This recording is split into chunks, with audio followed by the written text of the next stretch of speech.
بسم الله الرحمن الرحيم، والصلاة والسلام على سيدنا ومولانا محمد خاتم النبيين والإمام المرسلين وعلى آله وأصحابه أجمعين وعلى كل من تبعهم بإحسان إلى يوم الدين. أما بعد، میرے عزیز طالب علم ساتھیوں اور معزز مہمانان گرامی رحمۃ اللہ وبرکاتہ، اس وقت ہم سب لوگ ایک انتہائی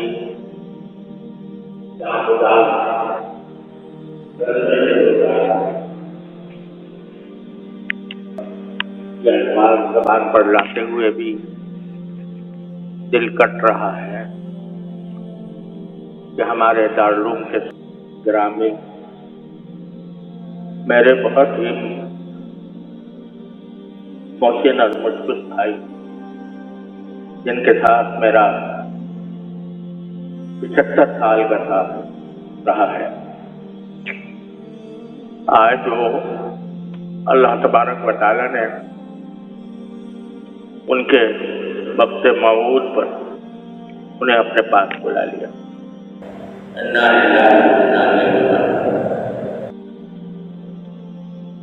اس صدمے کے اظہار کے لیے میرے پاس کوئی ذخیرہ نہیں ہے۔ ہم سب کے لیے یہ بہت بڑا صدمہ ہے، ایک عظیم سایہ ہمارے سر سے اٹھا ہے۔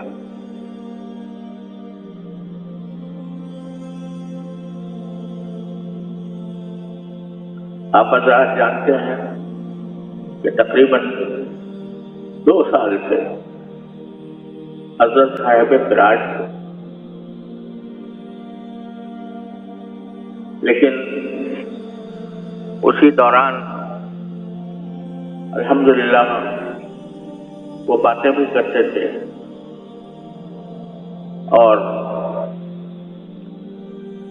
مجموعی اعتبار سے کمزوری کے سوا کوئی بڑا مرض نہیں تھا۔ اگر بیچ میں کچھ امراض پیش آئے، ایسی حالتیں بھی ہوئیں جن میں مایوسی کے قریب پہنچ گئے، لیکن اللہ تبارک و تعالیٰ نے اپنے فضل و کرم سے انہیں دوبارہ صحت عطا فرمائی، اور ہم اللہ تعالیٰ کے فضل و کرم کے بھروسے پر ان کی عیادت بھی کرتے رہے، ان سے باتیں بھی ہوتی رہیں، اور اب کچھ عرصے سے ان کی جو رپورٹیں ہیں وہ بھی بہت اچھی آ رہی تھیں۔ ابھی کچھ عرصے پہلے تک ان کے گردے کی تکلیف بڑھ گئی تھی، کریٹینن 5 تک پہنچ گیا تھا، جس پر بعض اوقات ڈائلیسس کرانے کی تاکید کی جاتی ہے، لیکن الحمدللہ آخری رپورٹ جو اب آئی وہ 100% نارمل تھی، اور 1.3 ان کی کریٹینن کی رپورٹ آئی، اور بھی رپورٹیں سب اچھی آ رہی تھی۔ اور آج انہوں نے باتیں بھی کی، اور مغرب کے بعد پانی بھی مانگا، پانی بھی پیا، اور تمام حالات تقریباً نارمل جیسے تھے۔ صرف اتنی بات ہے کہ کمزوری بے انتہا تھی، جس کی وجہ سے غذا ان کو ناک سے دی جا رہی تھی۔ لیکن اچانک میں عشاء کی نماز کی اذان کے بعد نماز کی تیاری کر رہا تھا کہ اتنے میں مجھے وہاں جو ان کے پاس ان کی تیمارداری کے لیے ماشاءاللہ دن رات اپنے ساتھی لگے ہوئے تھے، ان کی طرف سے پیغام آیا کہ طبیعت بگڑ رہی ہے۔ جا کر میں نے دیکھا تو ان کے سانس کی رفتار، جسے سیچوریشن کہتے ہیں، وہ بہت گر گئی تھی۔ آکسیجن لگائی گئی، پوری آکسیجن لگائی گئی، لیکن وہ کسی طرح قابو میں نہیں آ رہی تھی۔ اور غالب گمان یہ ہے کہ صرف 1 منٹ کا فرق تھا کہ 1 منٹ کے اندر سانس کی رفتار 0 تک پہنچ گئی، اور بظاہر ایسا لگتا ہے کہ شاید دل کا حملہ ہوا، اور اس کے نتیجے میں سانس کی رفتار بھی نیچے چلی گئی۔ تھوڑی دیر تک جو تدبیریں ڈاکٹروں نے بتائی تھیں، ٹیلی فون پر ان سے رابطہ بھی تھا اور آ بھی رہے تھے، اس کے مطابق تدبیریں بھی کی جاتی رہیں، لیکن جب وقت اللہ تعالیٰ کا مقرر کیا ہوا آ جاتا ہے تو کوئی تدبیر انسان کی کام نہیں کرتی۔ ایسا لگا کہ وہ ہم نے جو محسوس کیا کہ جو علامتیں مانیٹر پر آ رہی تھیں، ان کے لحاظ سے ان کا بلڈ پریشر بھی گر گیا تھا اور سیچوریشن بھی گر کر 0 تک پہنچ گئی تھی۔ لیکن یہ امید بھی تھی، اللہ تعالیٰ سے آس بھی لگائی ہوئی تھی کہ جو ان کے معالج ہیں وہ پہنچنے والے تھے، وہ آ کر ہو سکتا ہے کوئی، انہوں نے ٹیلی فون پر جو تدبیریں بتائی تھیں وہ بھی الحمدللہ کی گئیں، لیکن جب وہ آئے اور آ کر دیکھا تو انہوں نے ہمیں یہ خبر دی کہ اب اللہ تعالیٰ نے ان کو اپنے پاس بلایا۔ انا للہ و انا الیہ راجعون، انا للہ و انا الیہ راجعون، انا للہ و انا الیہ راجعون۔ ایک بندے کے پاس اس کے سوا کوئی راستہ نہیں ہے کہ اللہ جل جلالہ کے فیصلے پر راضی رہے۔ دل میں صدمے کے طوفان بھی ہو، رونا بھی آ رہا ہو، دل بھی بے چین ہو، لیکن لا نقول الا ما یرضی ربنا، جیسے کہ رسول کریم سرور دو عالم صلی اللہ علیہ وسلم نے ارشاد فرمایا، اللہ تعالیٰ کا فیصلہ ہے، برحق ہے،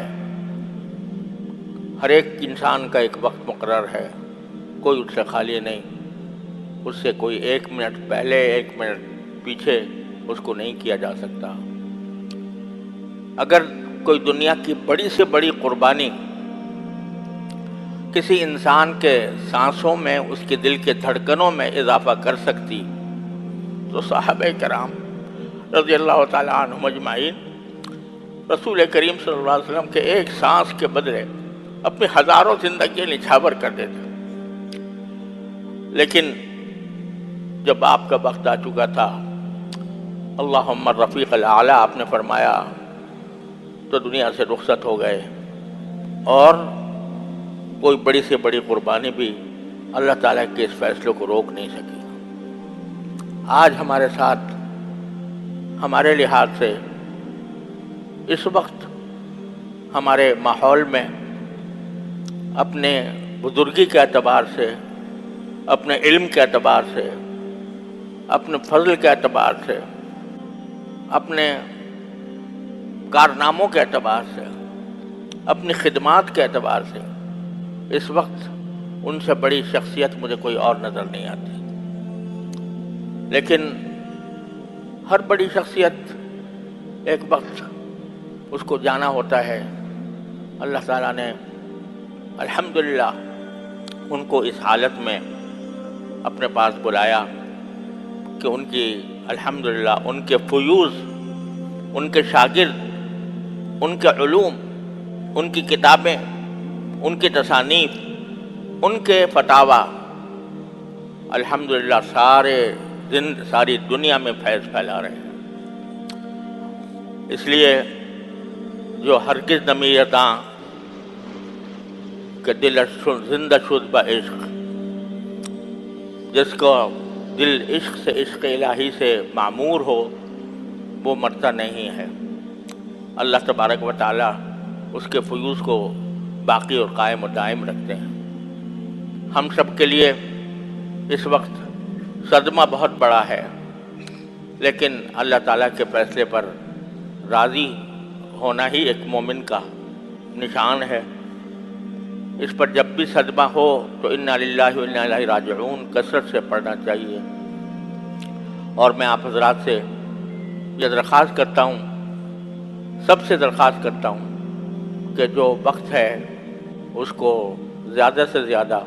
ان کے ایصال ثواب کے لیے خرچ کریں۔ قرآن کریم کی تلاوت کر کے، نفلیں پڑھ کر، ذکر کر کے،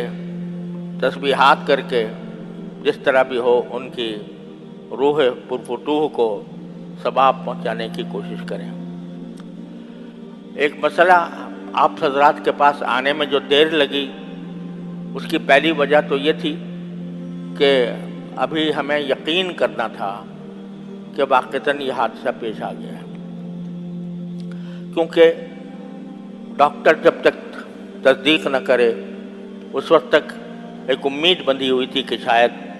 ابھی کوئی زندگی کی رمق باقی ہو۔ ڈاکٹر صاحب کے آنے میں کچھ وقت لگا، انہوں نے دیکھا، اس کے بعد کہ ضروری فوری انتظامات کرنے ضروری تھے، اس میں مصروفیت رہی، خبر ساری دنیا میں پھیل گئی اور ہر طرف سے ٹیلی فونوں کا تانتا بندھا ہوا۔ اس وجہ سے آپ تک پہنچنے اور آپ سے بات کرنے میں دیر لگی۔ ایک دوسرا مسئلہ اس وقت یہ ہے کہ نماز جنازہ اور تجہیز و تکفین کا مرحلہ درپیش ہے، لیکن یہ بھی ایک افسوسناک سی صورتحال ہے کہ ان کے جلیل القدر صاحبزادے حضرت مولانا محمد زبیر صاحب، اللہ تعالیٰ ان کے عمر میں، علم میں، عمل میں برکت عطا فرمائے، وہ اس وقت سفر پر ہیں، اور نماز جنازہ کا وقت کا تعین اس بات پر موقوف ہے کہ ان کی واپسی کے لیے جو سیٹیں بک کرائی جا رہی ہیں ان کا صحیح پتہ چل جائے۔ ان کا صحیح پتہ چلنے کے بعد ہم یہ فیصلہ کر سکیں گے کہ نماز جنازہ کس وقت کی جائے۔ ظاہر ہے کہ حضرت رحمۃ اللہ علیہ کہ وہ ولی اقرب ہیں، اور انہی سے اجازت لے کر اور انہی کے مشورے پر ہمیں عمل کرنا ہے۔ اس لیے ابھی اس کا انتظار ہے کہ ان کی کون سی پربات سے ان کی سیٹ ہوتی ہے۔ جب وہ صورتحال واضح ہو جائے گی تو انشاءاللہ ہم اعلان کریں گے کہ نماز جنازہ کب ہوگی، اور اس سے پہلے آج رات میں ہی امید ہے کہ انشاءاللہ صورتحال واضح ہو جائے گی، تو ہم رات ہی میں بھی اعلان کرنے کی کوشش کریں گے، ورنہ زیادہ سے زیادہ صبح فجر میں اعلان ہو جائے گا۔ اس وقت تک آپ حضرات پرسکون رہیں اور اللہ تعالیٰ سے لو لگائیں، اللہ تبارک و تعالیٰ سے ان کی مغفرت کی، ان کے درجات کی بلندی کی دعائیں کریں، اور جتنا ہو سکے انہیں ایصال ثواب کرنے کی کوشش کریں۔ بس یہ چند کلمات تھے جو مجھے آپ حضرات سے اس وقت کہنے تھے۔ اللہ تبارک و تعالیٰ اپنے فضل و کرم سے ہمیں اس عظیم صدمے کو سہارنے کی توفیق عطا فرمائے، اور اللہ تعالیٰ ہمارے ملت پر، ہماری قوم پر،